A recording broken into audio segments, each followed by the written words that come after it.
สบายดีพี่น้องมื้อนี้เวียกหิวข้าวมาเฮ็ดเมนูทอดสมปลาต้องเฮ็ดมื้อนั้นมันเป็นนะเลยสิให้เบิ่งนี่เป็นแต่งามงะแข็งอยู่สิทอดนี่เฮ็ดสมปลาลุยสวนมานี่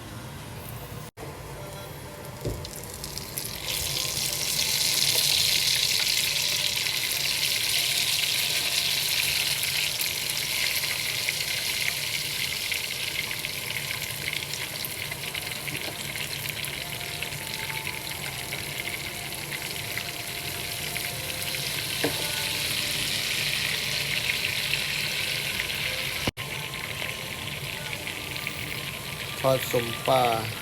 ใส่ไข่มื้อนี้เมนูทอดสมปลาเฮ็ดเองนี่แซ่บๆมื้อนี้เฮ็ดกินเองมื้อนี้สมปลาก็เฮ็ดเอาเฮ็ดไว้แตะมื้อนั้นพุ่นน่ะมันเป็นน่ะเด้แซ่บ